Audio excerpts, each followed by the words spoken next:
On October 9, 2020, in Oak Cliff, Texas, Jennifer and Jamie Faith took their routine early morning walk with their beloved Bernese mountain dog. However, the couple hadn't made it too far as a masked man approached them from behind and shot Jamie Faith 7 times, including once in the groin and 3 times in the head. After cold-bloodedly killing the husband, the man duct-taped Jennifer's hand and attempted to take her jewelry. However, he swiftly changed his mind and left the scene in a black pickup truck parked in the street. In the aftermath of the tragic shooting incident, the Oak Cliff community sprang into action to offer their support to Jennifer. Jennifer, a 46-year-old widow, was overwhelmed by the outpouring of kindness she received from her neighbors.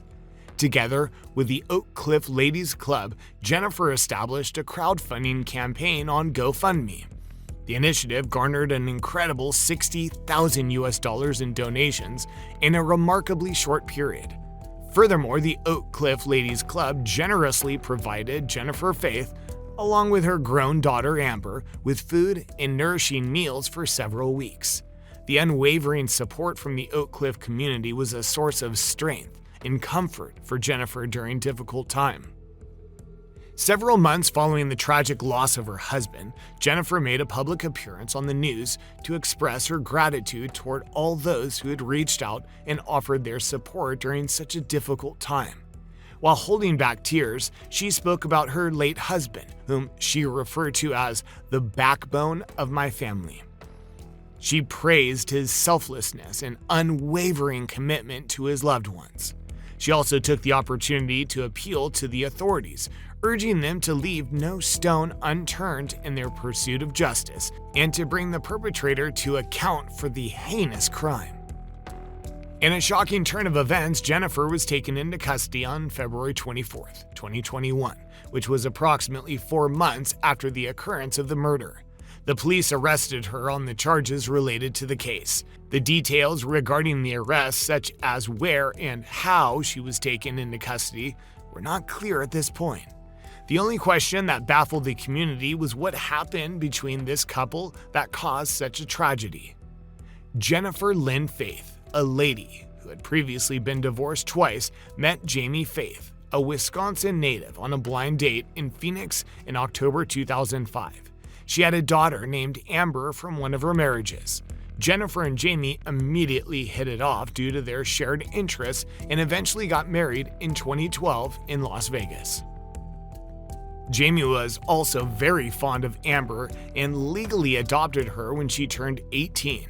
In 2017, the couple decided to relocate from Tucson, Arizona to Oak Cliff in Dallas County, Texas, when Jamie got promoted after the merger of U.S. Airways and American Airlines. He served as the airline's IT director and took pride in his job. Jennifer is a highly educated individual who holds a master's degree in speech pathology. She had been working as a regional director of an inpatient rehab hospital for almost a decade, since 2012, and had established herself as a respected professional in the field. Despite her busy schedule, Jennifer always managed to maintain a warm and friendly demeanor towards everyone she interacted with. She and her husband had a nearly perfect relationship, which was evident to everyone who knew them well. They were known for their strong bond and unwavering commitment to each other. Jennifer in particular felt that everyone around her coveted the kind of relationship she had with her husband. On October 8, 2020, they celebrated their 15th anniversary of being together, which was a significant milestone for the couple. However, everything suddenly turned upside down and their perfect world was shattered. As mentioned, around 4 months after the killing of Jamie Faith, authorities arrested Jennifer. However, what they uncovered was genuinely shocking. As the investigation into the tragic death of Jamie unfolded, the authorities made a surprising discovery on Jennifer's phone that completely changed the course of their investigation. Upon examining her phone records, they found numerous calls and texts exchanged between her and a man named Darren Lopez, indicating that they'd been engaged in an extramarital relationship since around March 2020. Darren is an Army veteran who suffered a traumatic brain injury while serving in Iraq. This injury ultimately led to him developing a disability, which had had a significant impact on his life and relationships. He's a resident of Cumberland Furnace, Tennessee, and he and Jennifer had previously dated in high school and college. About 7 months before Jamie's death, Darren and Jennifer had reconnected online, which eventually led to the rekindling of their relationship. Despite the fact that Jennifer was still married to her husband at the time, she and Darren began an emotional love affair that lasted for several months, leading up to Jamie's untimely death. After Jamie's murder, the police conducted extensive investigation to find the culprit. They eventually resorted to aerial surveillance of Darren's comfortable residence as they received information that a truck matching the one captured on surveillance was parked there. Darren was arrested on January 11, 2021, and upon searching his home, the alleged murder weapon, the mask that Jennifer had described the killer to be wearing, and 2 credit cards in her name were retrieved. As the investigation proceeded, it was discovered that Jennifer had provoked Darren to commit the murder. She had sent him several emails pretending to be Jamie and his ex-colleague Bob, raining abuse to fuel his anger towards her husband. These emails had pushed Darren over the edge, ultimately leading to the murder. The investigation revealed that the entire incident was a result of a deeply flawed relationship between Jennifer and Darren, with Jennifer being equally responsible for the tragic outcome. In these messages, Jennifer complained to her lover about their life with Jamie. He even went so far as to say that Jamie was sexually and physically abusing her. She even sent stock or old images of her from a car crash to substantiate her claims. Posing as her husband in an email conversation with Lopez, she allegedly provoked him to action. "I am telling you to stay away from my family," she reportedly wrote in an email to Lopez on April 10 while posing as her husband. "Enjoy knowing you can't do a thing about it," she purportedly wrote in another email to Lopez, attaching close-up photos of phony bruises. Jennifer was adding fuel to the fire by massaging Lopez from a fake Gmail account in her friend's name on May 13. Jamie slapped Jen. Then he sent the pic of him choking her. She wrote an email to Lopez posing as her friend. "I'm asking if you're willing to get involved and help Jen get out of this situation." At this point, the official investigation found that Darren was extremely frustrated and he allegedly agreed to his lover's request to save her life by killing Jamie. Over the course of 12 days following the murder, he and Jennifer engaged in intimate conversations. During this time, Jennifer urged him to remove the sticker from his truck after it was identified by the police. The couple also began to meticulously plan their alibis to coincide with each other's stories, ensuring consistency and accuracy. Alongside their alibi planning, they also discussed their future together, making plans for a life they would share. On May 20, Lopez replied in an email sent to the fake Gmail account, "I know I won't feel better about her situation until she is out of the house, away from him, or she lets me put a bullet in Jamie's head."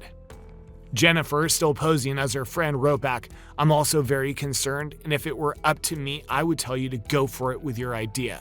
LOL, I'll give you an alibi."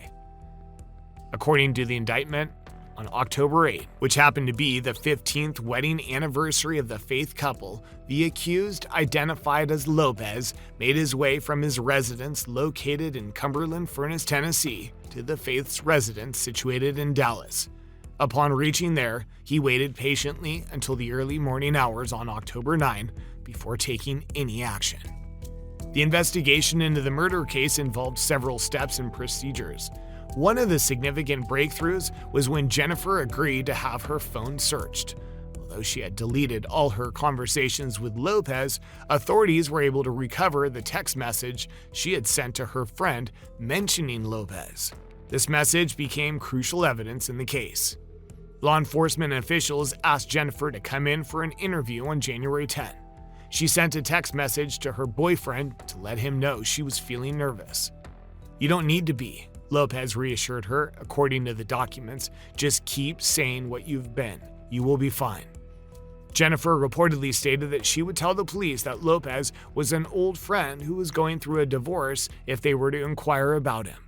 "I'm going to factory reset my phone on Sunday night after deleting texts," she added, just thinking in case they pulled phone records and asked. Further search of Jennifer's phone led investigators to Lopez's full name and address, which Jennifer was unaware of.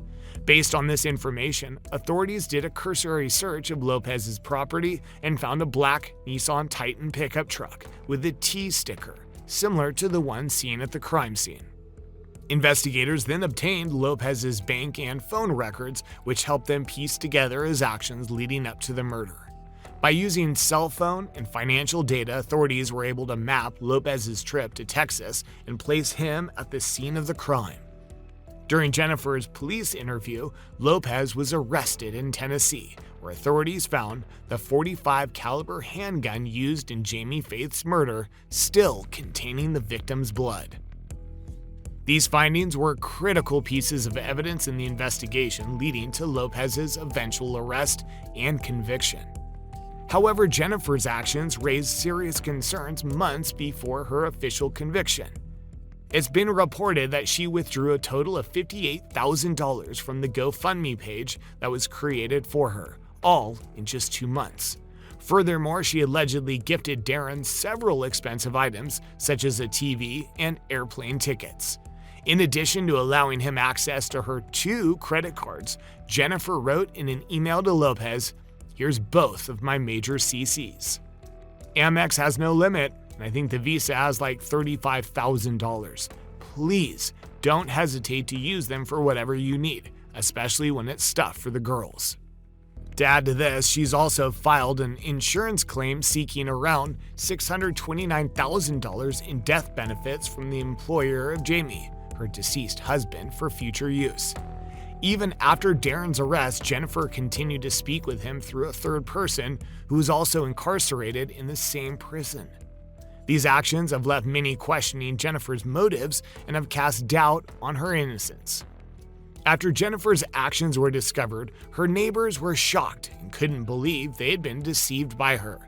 The many generous donors who had donated to her GoFundMe campaign were equally astounded, realizing that they'd been tricked into believing that they were helping a widow struggling to rebuild her life after her husband's murder.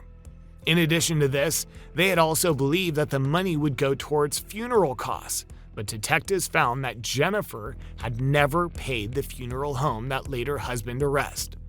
Ironically, the funeral home was left with an unpaid bill of $6,500. This discovery left many people feeling betrayed and outraged, as they had trusted Jennifer and believed in her story. Darren Lopez, the 49-year-old man, was charged with the murder. He pleaded not guilty to the crime, and his case went to trial in July 2023. During the trial, Lopez took the stand and recounted the events leading up to the murder. He explained that he had believed he was protecting Jennifer, a woman he'd been in a relationship with when he committed the crime. He expressed deep remorse for his actions and the pain and anguish he had caused the victim's family. The trial lasted for a week, during which the prosecution presented evidence that Lopez had acted with premeditation and intended to kill the victim. The defense argued that Lopez had acted out of fear for Jennifer's safety and had not intended to cause harm to anyone else. After the deliberation, the jurors found Lopez guilty of the murder charge, and he was sentenced to 62 years in prison. The judge described the crime as heinous and a violation of the sanctity of human life. Lopez was taken into custody immediately after the verdict was announced. Lopez has since filed an appeal against his conviction, claiming that the evidence presented at the trial was insufficient to support the guilty verdict. The appeal is currently pending, and Lopez remains incarcerated. Jennifer Lynn Faith, a resident of Oak Cliff, has admitted to orchestrating the murder of her husband by convincing her boyfriend to shoot him. The U.S. Attorney for the Northern District of Texas, Chad E. Meacham, announced that Ms. Faith pleaded guilty to the charge of use of interstate commerce in the commission of murder for hire, which carries a potential death penalty. In February 2021, Ms. Faith was charged with obstruction of justice, and in September 2021, the additional murder for hire charge was added. As part of her plea deal, Miss Faith agreed to drop the obstruction charge, and the prosecution has recommended a sentence of life imprisonment. She was also fined $250,000 in order to repay the money from Jamie's GoFundMe account to her neighbors.